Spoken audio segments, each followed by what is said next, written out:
Hello everyone. तो आज की इस वीडियो में हम सेमेस्टर 4 पॉलिटिकल साइंस मेजर 8 का एक बहुत ही इंपॉर्टेंट क्वेश्चन कवर करेंगे, जो कि है describe the theory of representative government propounded bye John Locke.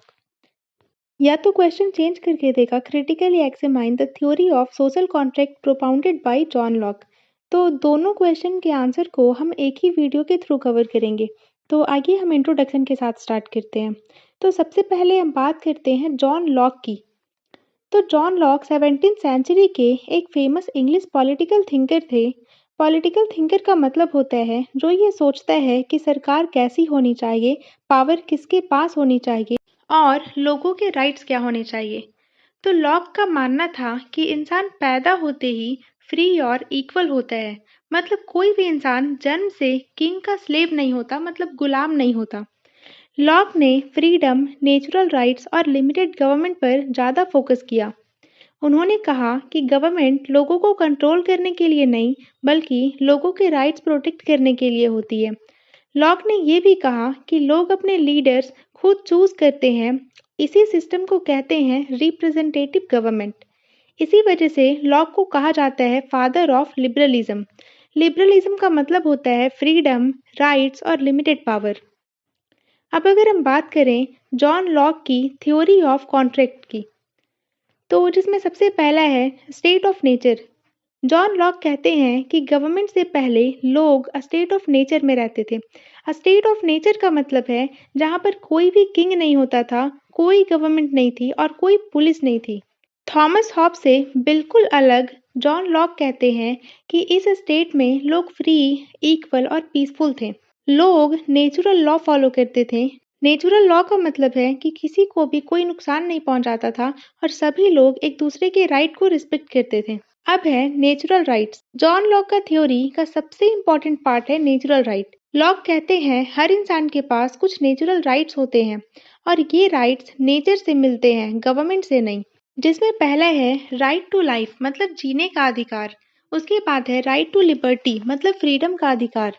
उसके बाद है राइट टू प्रॉपर्टी, मतलब प्रॉपर्टी रखने का अधिकार। लॉक कहते हैं कि किसी को भी ये राइट्स छीनने का हक नहीं है, ना किंग को ना गवर्नमेंट को। इसके बाद है problems in the state of nature. तो लॉक मानते हैं कि स्टेट ऑफ नेचर पीसफुल थी लेकिन परफेक्ट नहीं थी। तो इसमें कुछ प्रॉब्लम थी, जैसे कोई भी कॉमन जज नहीं था, कोई फिक्स्ड लॉ नहीं थी और कोई स्ट्रांग अथॉरिटी नहीं थी जो पनिशमेंट दे सके। इसलिए होता क्या था कि लोग अपने केस खुद जज करते थे। इससे कॉन्फ्लिक्ट होने लगता था। सबसे बड़ा फियर था कि प्रॉपर्टी सेफ नहीं थी। नेक्स्ट है नीड फॉर सोशल कॉन्ट्रैक्ट। अब लोगों ने सोचा हमें फ्रीडम भी चाहिए और सेफ्टी भी चाहिए, इसलिए उन्होंने डिसाइड किया कि एक अग्रीमेंट बनाते हैं और इसी अग्रीमेंट को सोशल कॉन्ट्रैक्ट थ्योरी कहते हैं। इस कॉन्ट्रैक्ट का मेन एम था नेचुरल राइट्स को प्रोटेक्ट करना। नेक्स्ट है nature of the contract. Lock यहाँ एक बहुत इंपॉर्टेंट बात कहते हैं कि सोशल कॉन्ट्रैक्ट हुआ क्यों था। तो सोशल कॉन्ट्रैक्ट पीपल और गवर्नमेंट के बीच हुआ था। लोग कहते हैं कि हम तुम्हें पावर देंगे लेकिन तुम हमारे राइट्स को प्रोटेक्ट करोगे। इसीलिए लॉक कहते हैं कि गवर्नमेंट मास्टर नहीं, ट्रस्ट है। नेक्स्ट है लिमिटेड गवर्नमेंट। लॉक का मानना था कि गवर्नमेंट के पास लिमिटेड पावर होनी चाहिए, मतलब गवर्नमेंट लॉ के अकॉर्डिंग काम करे और गवर्नमेंट नेचुरल लॉ के खिलाफ ना जाए। अगर गवर्नमेंट राइट्स तोड़ने लगे और पावर का मिसयूज करने लगे तो वो अपना मॉरल राइट खो देती है। नेक्स्ट है राइट टू रिवॉल्ट। लॉक का ये आइडिया बहुत ही रिवॉल्यूशनरी था। लॉक कहते हैं अगर गवर्नमेंट अनजस्ट हो जाए या फिर अगर राइट प्रोटेक्ट ना करे तो लोगों के पास राइट टू रिवॉल्ट है, मतलब लोग गवर्नमेंट को हटाकर नई गवर्नमेंट बना सकते हैं। ये आइडिया डेमोक्रेसी, फ्रीडम और लोगों की सोवरेनिटी को सपोर्ट करता है। अब हम बात करते हैं जॉन लॉक की थ्योरी ऑफ रिप्रेजेंटेटिव गवर्नमेंट की, जिसमें पहला है मीनिंग ऑफ रिप्रेजेंटेटिव गवर्नमेंट। तो रिप्रेजेंटेटिव गवर्नमेंट का मतलब क्या होता है? तो इसका मतलब होता है कि लोग खुद रूल नहीं करते बल्कि अपने रिप्रेजेंटेटिव चूज करते हैं।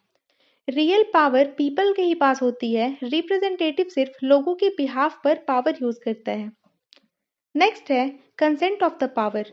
तो लॉक कहते हैं कि गवर्नमेंट बिना कंसेंट के इलीगल है। अब कंसेंट मिलता कैसे है? तो कंसेंट इलेक्शन के थ्रू मिलता है। लोग जब वोट देते हैं तो वो जो पावर जाती है अथॉरिटी के पास वो टेम्पररी के लिए होती है। नेक्स्ट है रोल ऑफ द लेजिस्लेचर। तो लॉक के अकॉर्डिंग लेजिस्लेचर सबसे पावरफुल ऑर्गन है जिसका काम है लॉज बनाना, लेकिन जिसके भी कुछ लिमिटेशंस हैं। लेजिस्लेचर नेचुरल राइट्स के अगेंस्ट लॉ नहीं बना सकता। नेक्स्ट है लिमिटेड गवर्नमेंट। तो रिप्रेजेंटेटिव गवर्नमेंट भी लिमिटेड होनी चाहिए, पावर का मिसयूज हुआ तो लेजिटिमेसी खत्म हो जाएगी। नेक्स्ट है रूल ऑफ लॉ। लॉ का स्ट्रांगली मानते थे कि लॉ सबके लिए सेम होता है, चाहे वो किंग हो, मिनिस्टर हो, रिप्रेजेंटेटिव हो या कोई भी हो, लॉ से ऊपर नहीं है। नेक्स्ट है सेपरेशन ऑफ पावर्स। लॉक ने पावर डिवाइड करने का आइडिया दिया था लेजिस्लेचर और एग्जीक्यूटिव में, जिसमें लेजिस्लेचर का काम होगा लॉज को बनाना और एग्जीक्यूटिव उसे इम्प्लीमेंट करवाएगा।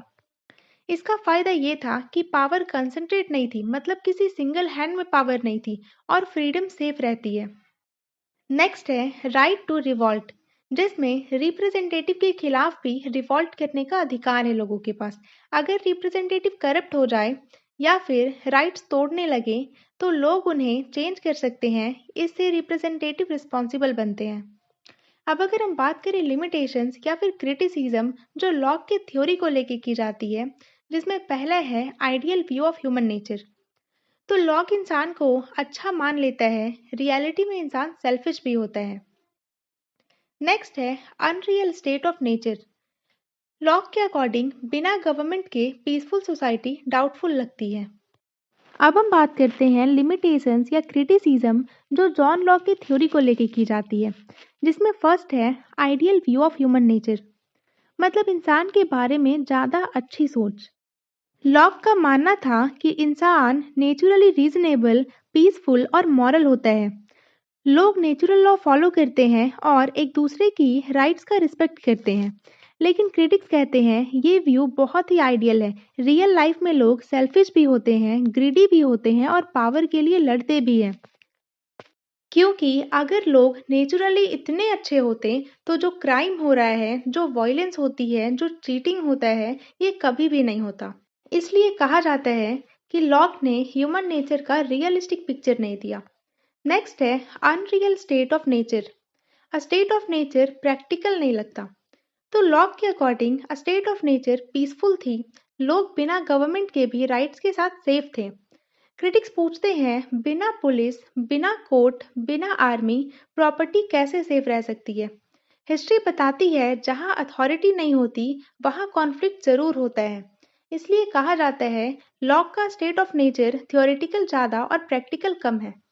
नेक्स्ट पॉइंट है कि इन्होंने सोशल कॉन्ट्रैक्ट प्रॉपरली एक्सप्लेन नहीं किया। लॉक कहते हैं कि लोगों ने सोशल कॉन्ट्रैक्ट किया, लेकिन वो ये क्लियर नहीं करते कि कॉन्ट्रैक्ट कब हुआ, कैसे हुआ और कौन कौन शामिल थे।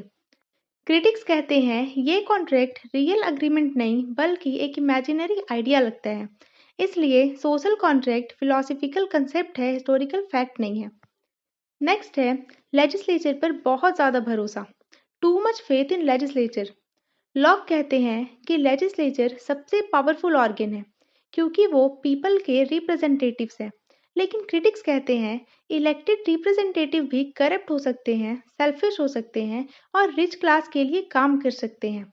जैसे अगर लेजिस्लेचर ही गलत लॉज बना दे तो आम लोग को कौन बचाएगा। इसलिए कहा जाता है कि लेजिस्लेचर को भी स्ट्रॉन्ग कंट्रोल में होना चाहिए। नेक्स्ट है राइट टू रिवोल्ट अनक्लियर, मतलब इन्होंने right to revolt clearly define नहीं किया। लॉक कहते हैं कि लोगों को राइट टू रिवॉल्ट है, लेकिन वो ये नहीं बताते कि कब रिवॉल्ट करना चाहिए, कितना इनजस्टिस होने पर और कौन डिसाइड करेगा। इसी कंफ्यूजन की वजह से हर छोटी प्रॉब्लम पर रिवॉल्ट हो सकता है, पॉलिटिकल इंस्टेबिलिटी बढ़ सकती है। इसीलिए क्रिटिक्स कहते हैं कि राइट टू रिवॉल्ट का आइडिया डेंजरस भी हो सकता है। नेक्स्ट है रिप्रेजेंटेटिव गवर्नमेंट का फुल डिटेल नहीं दिया इन्होंने। लॉक ने कहा लोग रिप्रेजेंटेटिव चूज करते हैं, लेकिन उसने एक्सप्लेन नहीं किया कि इलेक्शन का सिस्टम क्या होना चाहिए, पॉलिटिकल पार्टीज कैसी होनी चाहिए, ऑपोजिशन का रोल क्या है और यूनिवर्सल एडल्ट फ्रेंचाइज क्या है। इसीलिए कहा जाता है कि लॉक का रिप्रेजेंटेटिव गवर्नमेंट बेसिक लेवल पर एक्सप्लेन हुआ, लेकिन मॉडर्न डेमोक्रेसी के लेवल पर नहीं हुआ। नेक्स्ट है इकोनॉमिक इनइक्वालिटी को इग्नोर किया। अमीरी और गरीबी का इशू। लॉक ने प्रॉपर्टी राइट को बहुत इंपॉर्टेंस दी, लेकिन उसने ये नहीं सोचा कि जितना ज़्यादा प्रॉपर्टी होगा, पावर भी उतना ही ज़्यादा होगा। अब इससे हो क्या सकता है कि रिच लोग पॉलिटिक्स कंट्रोल कर सकते हैं और जो लोग गरीब हैं उनकी आवाज़ कम हो जाती है। इसलिए क्रिटिक्स कहते हैं कि लॉक का लिबरलिज्म रिच फ्रेंडली लगता है। अब अगर बात करें कंक्लूजन की, तो कंक्लूजन में ये कहा जा सकता है कि जॉन लॉक का जो थ्योरी था ये हमें सिखाता है कि गवर्नमेंट ऊपर से थोपी हुई चीज़ नहीं होती, बल्कि लोगों की मर्जी से बनती है। लॉक के अकॉर्डिंग इंसान पैदा होते ही फ्री और इक्वल होता है।